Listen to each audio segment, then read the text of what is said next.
Halo semuanya, perkenalkan nama saya Abdar. Saya dari Huawei sebagai Product Manager khususnya untuk Huawei eKit.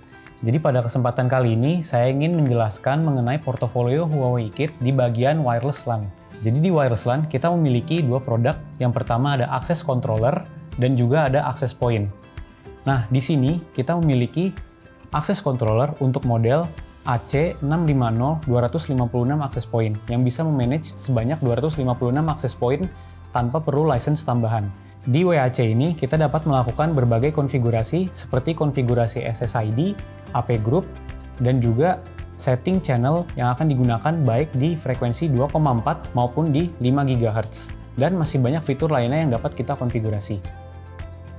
Kemudian, untuk access point-nya, kita memiliki model AP362, di mana AP362 ini sudah menggunakan teknologi Wi-Fi 6 dan juga smart antena milik Huawei yang dapat memberikan coverage 20% lebih jauh. AP362 dapat mencapai device rate maksimal hingga 3 GB per second, dan dia juga support PoE input, baik itu PoE Plus maupun PoE biasa.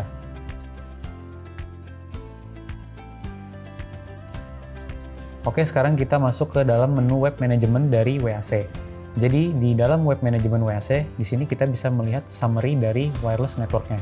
Di sini kita bisa melihat indikator dari user, seperti rate-nya, kemudian SNR, downlink retransmission, dan lain-lain. Kemudian kita bisa melihat radionya juga, seperti dari channel utilization, noise strength, interference ratio, downlink retransmission, dan kemudian dari access point-nya juga seperti access failure ratio, logout ratio, atau access user quantity. Selain itu kita juga bisa melihat berbagai indikator lainnya, seperti CPU usage dari AC-nya, dan memory usage. Kita juga bisa melihat user yang terkonek ke network. Dan kita juga bisa melihat performance dari radionya, dan masih banyak lainnya. Oke, sekarang kita masuk ke menu konfigurasi. Jadi di sini kita bisa melakukan konfigurasi basic dengan menggunakan config wizard. Jadi pada config wizard di sini kita bisa setting nama dari AC-nya. Kita bisa setting country region dan time zone-nya juga. Kemudian kita juga bisa setting interface dari WAC-nya. Bisa kita setting sebagai tipe akses, trunk, ataupun hybrid. Kita juga bisa setting di sini WAC sebagai DHCP pool-nya, baik itu IPv4, IPv6 maupun sebagai DHCP relay. Kemudian juga kita di sini bisa setting dual WAC untuk redundancy skenario. Seperti ini settingnya.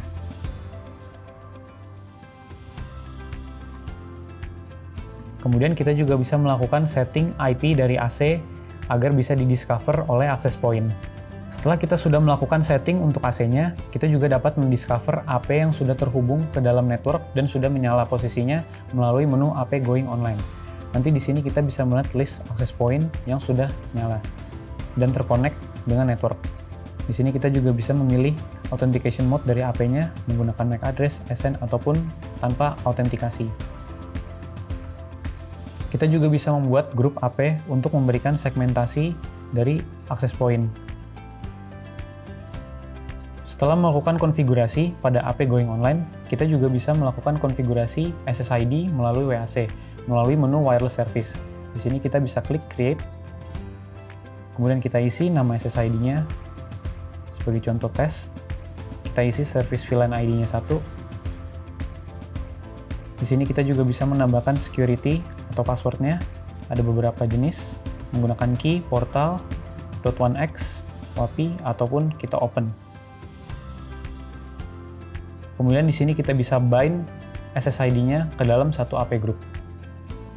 Dan kita juga bisa melakukan user rate limit baik itu dari sisi uplink-nya maupun sisi downlink-nya. Selain melakukan basic setting, kita juga dapat melakukan beberapa jenis setting lainnya, seperti kita dapat melakukan create VLAN pada access controller-nya.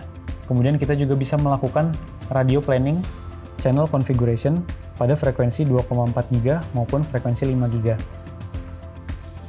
Kita juga dapat men-set frekuensi bandwidth-nya pada 5 GHz secara otomatis maupun kita dapat pilih 20 MHz, 40 MHz, atau 80 MHz. Dan juga masih ada beberapa setting konfigurasi lainnya. Kita juga dapat melakukan diagnosis network melalui WAC-nya. Kita dapat melakukan ping, maupun traceroute, dan juga AAA trace. Dan masih banyak fitur lainnya yang bisa kita gunakan di menu diagnosis. Dan yang terakhir pada menu maintenance, kita dapat melakukan restart AC langsung melalui web management, dan juga kita dapat melakukan device upgrade, baik itu AC-nya maupun access point-nya. Kita tinggal mengupload file ke dalam web manajemennya. Selain itu, kita juga dapat melakukan autosave, baik itu scheduled save maupun periodic save. Oke, sekian demonstrasi dari produk Huawei Kit pada bagian wireless LAN-nya. Untuk info lebih lanjutnya, teman-teman dapat mendownload aplikasi iKitTab melalui QR Code di sini. Terima kasih.